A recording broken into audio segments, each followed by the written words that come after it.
Hai semuanya, jumpa lagi di channel YouTube Physics in Life. Di video kali ini kita akan belajar menyelesaikan soal-soal yang berhubungan dengan kesetimbangan partikel. Nah, pada video kali ini ada dua contoh soal yang akan kita bahas, yang akan kita kerjakan. Oke, langsung saja ke contoh soal yang pertama. Contoh soal pertama, ada gambar ya, ini gambarnya. Ada sebuah beban, sebuah massa digantungkan pada tali yang di sini, yang mana tali yang ini terhubung dengan tali-tali yang lain. Nah, karena gaya berat dari massa yang ini, dari beban yang ini, sehingga menyebabkan kedua tali tersebut ini memiliki tegangan. Jadi ada tegangan tali satu dan ada tegangan tali yang kedua, dan masing-masing tali membentuk sudut tertentu terhadap atapnya ini. Oke. Dan yang ditanyakan adalah tentukan besar dari tegangan tali masing-masing tali ini ya. Jadi tegangan tali T1 ini berapa? Tegangan tali yang T2 ini berapa? Ini yang ditanyakan. Oke. Langsung saja kita kerjakan. Ya, kita tulis yang diketahui. Diketahui tadi masanya adalah 4 kg. Ya, massa yang di sini 4 kg. Sekarang yang ditanyakan adalah besar tegangan tali T1 sama T2. Nah, sesuai dengan matematika, sudut yang di sini itu nilainya sama dengan sudut yang di sini karena alasan berseberangan. Ya, sudut-sudut yang berseberangan nilainya sama. Oke, kalau sudah lanjut, ya kita hilangkan yang atas biar tidak bingung. Kita uraikan T1 sama T2-nya menjadi T1X dan T1Y. Yang T2 juga kita uraikan menjadi T2X sama T2Y. Lalu kita tentukan nilainya T1X. Ya. Untuk beratnya sendiri didapatkan dari M kali G yaitu 40 Newton. Sekarang kita ke T1X. T1X sesuai dengan rumusnya dalam bab trigonometri atau kita pakai penguraian vektor ya di bab vektor. T1X itu nilainya adalah T1 kali cos. Cosnya adalah 53 derajat. Cos 53 derajat yaitu 0,6, sehingga nilai dari T1X yaitu 0,6 kali T1. Sementara kita masih dalam bentuk seperti ini saja. Kita lanjutkan yang T1Y. Untuk T1Y memakai rumus sinus ya, karena alasannya dia ini nilainya sama dengan yang di depan sudut, jadi pakai sinus. Oke, sinus 53 nilainya 0,8, sehingga untuk T1Y nilainya adalah 0,8 kali T1. Sekarang kita mencari nilai yang T2X dan T2Y. Untuk T2X karena di samping sudut dia pakai kosinus. Cos 73 itu 0,8, sehingga T2X nilainya adalah 0,8 T2. Lalu untuk yang T2Y ini sama dengan yang di depan sudut, sehingga rumusnya pakai sinus. Sinus 37 yaitu 0,6, sehingga untuk T2Y nilainya adalah 0,6 kali T2. Oke, kalau sudah kita uraikan ya seperti ini gaya-gayanya, lalu kita hitung resultannya. Untuk resultan yang sumbu X ya harus sama dengan 0. Syarat kesetimbangan partikelnya kan. Resultan sumbu X, resultan gaya-gaya pada sumbu X harus 0. Nah, gaya-gaya pada sumbu X ada dua, yaitu T1X sama T2X. Untuk T1X arahnya ke kanan dan yang T2X arahnya ke kiri. Ya, sehingga yang T1X plus, yang T2X minus. Seperti ini. Kita masukkan nilainya yang telah kita dapatkan sebelumnya. Lalu kita sederhanakan. Kalau saya menyederhanakan dengan dikalikan 10 dulu supaya desimalnya hilang, ketemu bentuk seperti ini. Nah, lalu ini saya sederhanakan lagi. Saya ingin mencari nilai T1 ya. Saya sederhanakan dengan dibagi 2, jadi tinggal 3T1 min 4T2. Lalu saya ingin mencari persamaan T1 atau T2. Nah, kalau kalian ingin mencari persamaannya T2 silakan, tapi kalau saya ini mencari persamaannya yang T1. Ya, saya pindahkan ruas seperti ini, akhirnya ketemu nilainya T1. Persamaan untuk T1 yaitu 4/3 T2. Ini cara saya. Jadi saya menggunakan metode substitusi, makanya saya harus menemukan persamaan salah satu variabel. Akan tetapi jika kalian nanti menghendaki pakai persamaan eliminasi silakan. Jadi kalau eliminasi harus berhenti sampai di sini. Harus berhenti sampai di 3T1 minus 4T2 sama dengan 0. Ini sebagai persamaan 1. Nanti akan kita gabungkan dengan persamaan yang kedua melalui cara eliminasi. Itu jika kalian pakai eliminasi. Sedangkan saya di sini menggunakan cara substitusi. Jadi saya harus menemukan persamaan salah satu variabel dulu. Ini sudah saya dapat persamaan variabel yang pertama ya, yang T1. Sekarang saya mencari persamaan yang T2 menggunakan resultan sumbu Y harus 0. Ya, yang sumbu Y ini ada 2, yang ke atas, satu yang ke bawah. Yang ke atas ini tandanya plus semua. Jadi T1Y itu plus, T2Y plus, yang W itu minus. Kita masukkan nilai-nilainya tadi yang sudah kita dapatkan. Untuk W kan karena M kali G ya, nilainya min 40. Terus min 40 nya ini kita pindah ke kanan, jadi positif 40. Terus kedua ruas saya kalikan 10 biar menghilangkan desimalnya. Seperti ini. Nah, kalau ini kalian sederhanakan, bisa dengan dibagi 2. Jadi 4T1 plus 3T2 sampai 200. Tapi kalau saya tidak saya sederhanakan ya, ini saya langsung memasukkan nilai T1 yang udah kita dapatkan sebelumnya. Kan sebelumnya kita mendapatkan nilai T1 itu 4/3T2. Jadi saya substitusikan, saya masukkan. Saya tidak pakai eliminasi tapi pakai substitusi. Kalau kalian ingin eliminasi silakan. Jadi kalau eliminasi digabungkan dengan persamaan yang ini, kalian eliminasikan. Saya substitusikan. Lalu karena ini ada per 3, saya tidak suka dengan per 3, jadi saya harus menghilangkan per 3. Caranya dengan kedua ruas dikalikan 3 semuanya. Jadi suku yang ini dengan suku yang ini atau semuanya ini kita kalikan 3. Kalau ini saya kalikan 3 hilang, tinggal 4. 4 kali 8 ketemu 32. Sedangkan yang 6 kalikan 3 ketemu 18. 400 kalikan 3 ketemu 1200. Terus ini kita jumlah menjadi 50T2. Lalu kita menentukan nilai T2. Kalau 50T2 sampai 1200, maka T2 nilainya adalah 24 Newton. Nah, akhirnya kita tahu nilainya T2. Ya, karena T2 sudah tahu, maka cara untuk mencari T1 kita kembalikan lagi ke persamaannya. Tadi kita dapatkan persamaan T1 yaitu 4/3 kali T2. T2 sudah dapat nilainya 24, kita masukkan. Ya, dikerjakan 24 bagi 3 ketemu 8. 8 kali 4 ketemu 32. Jadi nilai T1 adalah 32 Newton. Kesimpulannya, tegangannya untuk yang tali pertama atau T1 nilainya 32 Newton. Sedangkan untuk tegangan yang kedua atau T2 nilainya adalah 24 Newton.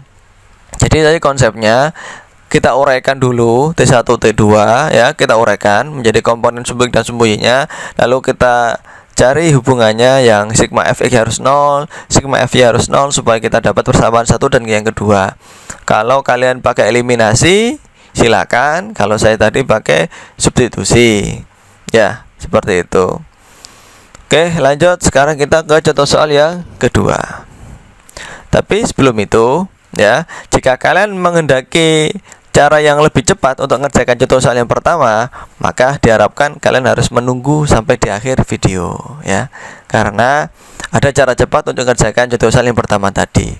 Akan saya jelaskan di akhir video ini. Ya. Oke, jangan kemana-mana dulu ya. Kita lanjutkan. Sekarang contoh soal yang kedua.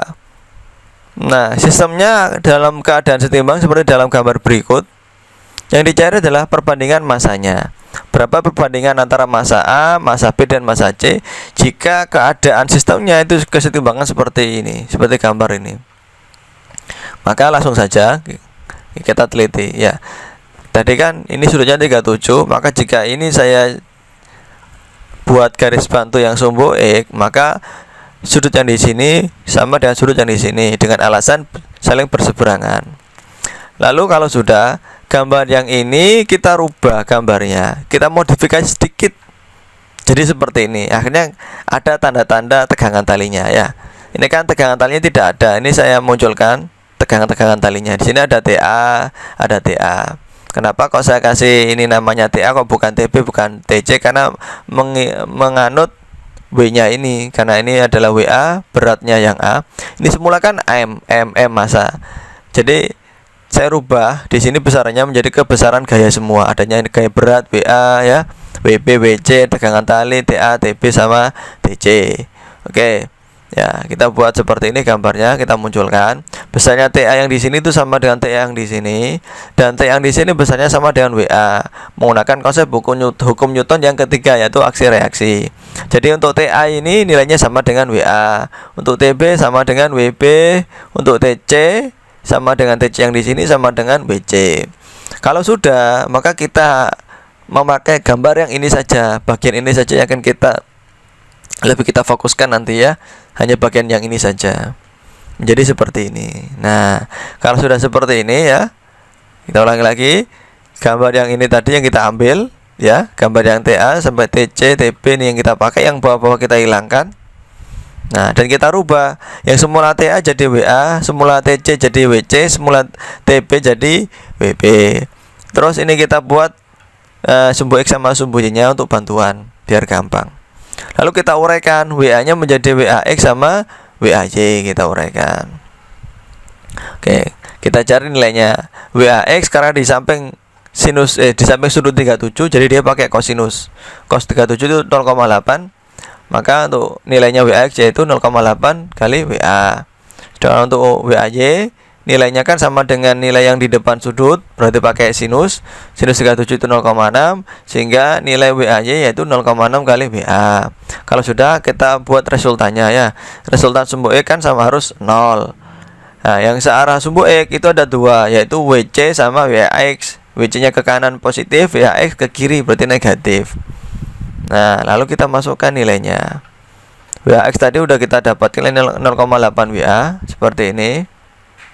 Nah, terus 0,8 nya kita pindah ke ruas kanan, jadi plus 0,8 WA.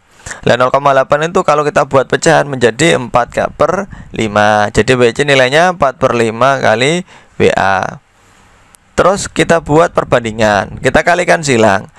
5-nya pindah ke atas, 4-nya pindah ke bawah, jadi 5/4. WC-nya pindah ke bawah, jadi per WC. Jadi kita dapat sekarang bentuk perbandingan menggunakan tanda per, yaitu WA per WC nilainya sama dengan 5/4 ya. Ini pakai perkalian silang matematika biasa.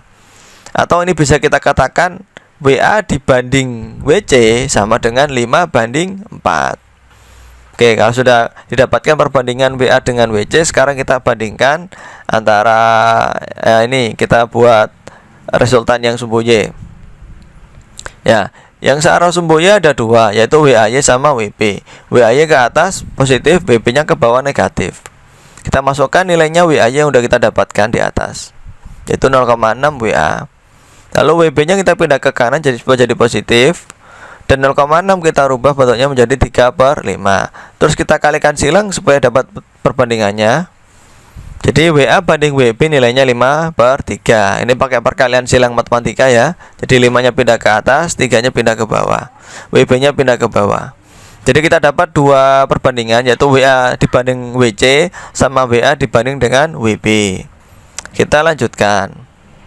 WA banding WC ketemu 5/4 ya. Sedangkan yang WA banding WB ketemu 5/3.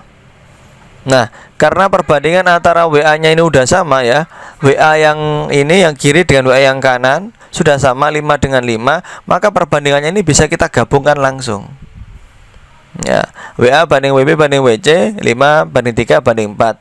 Dan karena kita tahu W itu rumusnya M kali G, sedangkan G-nya pada masing-masing kan nilainya sama, jadi G-nya bisa langsung kita hilangkan sehingga muncul M. Jadi tinggal MA banding MP banding MC, yaitu nilainya 5/3/4 ya. Jadi kalau WA atau MA-nya yang ini dengan yang ini itu sudah sama, bisa kita gabung langsung. Bagaimana jika tidak sama? Misalkan WA-nya di sini nilainya 2, yang ini nilainya 3. Nah, ini caranya seperti ini jika tidak sama. Oke.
Nah, misalkan ketemu nilai seperti ini, WA banding WP sama dengan 2/5, dan WA banding WC ketemu 3/4.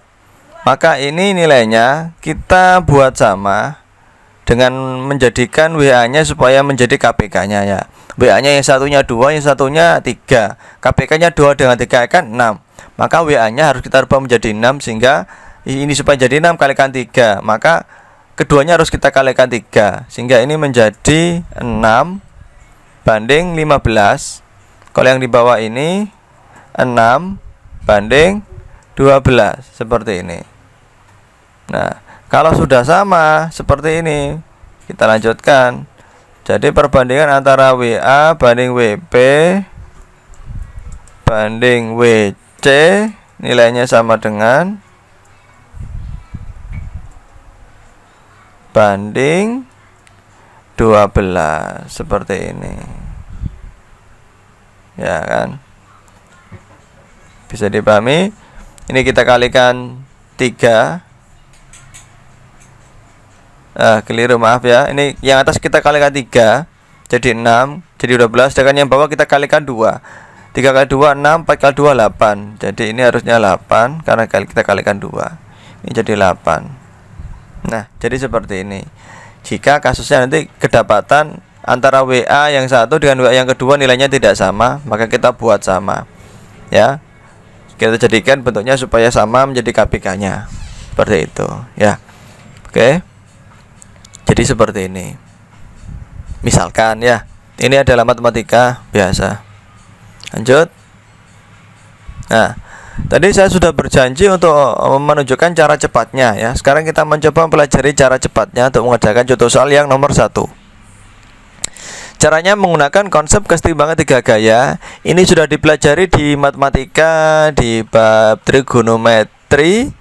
Kalau di fisika itu di bab vektor tentang kesetimbangan 3 gaya. Oke, lanjut saja. Konsepnya itu seperti ini ya. Konsepnya seperti ini konsepnya.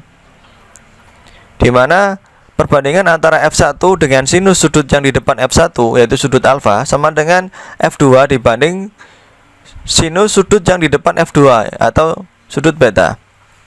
Sama juga dengan F3 dibanding sinus sudut yang di depannya F3, yaitu gamma. Jadi penulisannya F1 dibanding atau per ya, F1 per sin alfa sama dengan F2 per sin beta sama dengan F3 per sin gamma. Yang mana sudut alfa itu adalah sudut di depannya F1, kalau beta sudut di depannya F2, kalau gamma sudut di depannya F3. Jadi antara gaya dengan sudutnya itu saling ini berhadapan atau saling membelakangi. Konsepnya seperti itu. Nah, tadi yang soalnya ini harus kita uraikan ya. Jika ini 37, ini kita tulis berarti 53. Jika ini tadi 53, maka kita tulis 37. Harus kita pecah, kita uraikan dengan bantuan sumbu X dan sumbu Y biar gampang. Nah, kalau dalam kasus seperti ini ya, maka untuk T1 sudutnya adalah sudut yang di sebelah sini. Ya. Seperti konsepnya ini loh.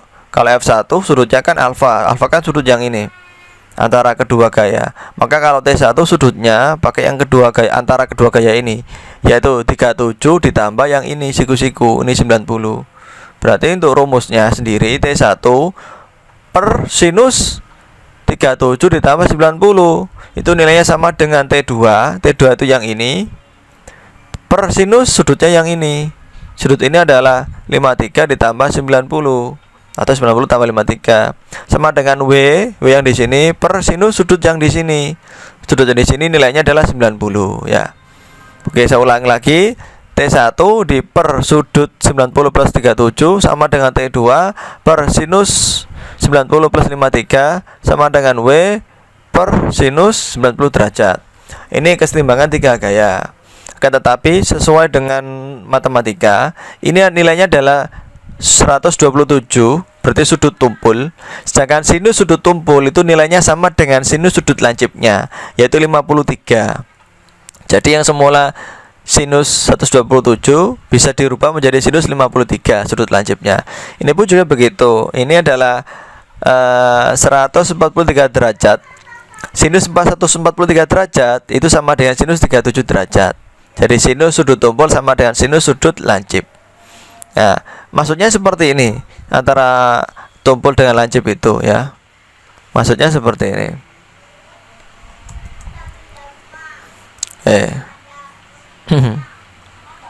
Ketika saya menggambar sudut ya,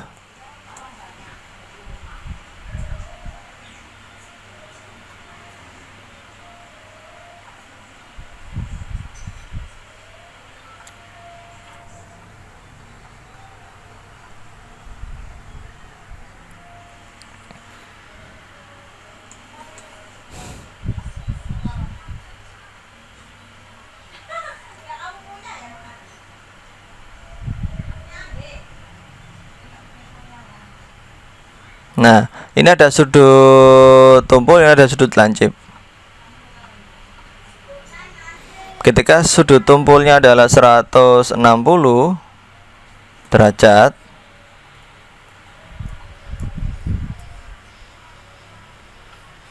ini ya.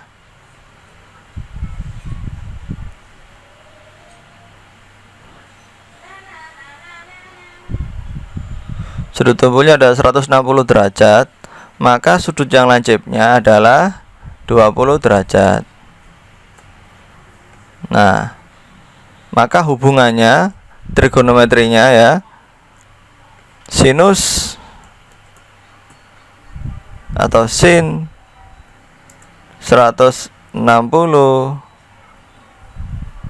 derajat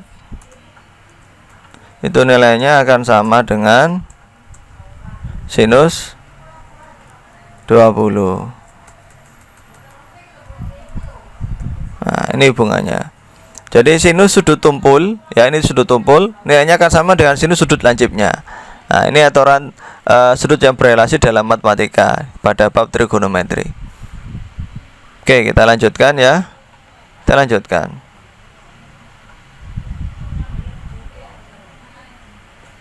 Oke, kita lanjutkan. Jadi kita rubah menjadi jenis sudut lancipnya seperti ini. Lalu supaya kita bisa mencari tahu T1 sama T2 harus pelan-pelan dulu ya. Di sini saya akan mencoba mencari T2 dulu. Karena diketahuinya W, berarti antara T2 dengan W yang kita pakai rumusnya. Jadi seperti ini. T2 per sin 37 derajat sama dengan W per sin 90 derajat. Ya, sin 37 kita rubah menjadi 0,6 kan nilainya. Yang W-nya 40, sin 90 itu 1. Terus kita kalikan silang sehingga ketemu T2 yaitu besar nilainya 24 Newton. Nah, sedangkan untuk yang T1 kita pakai antara T1 yang ini persamaannya dengan yang W.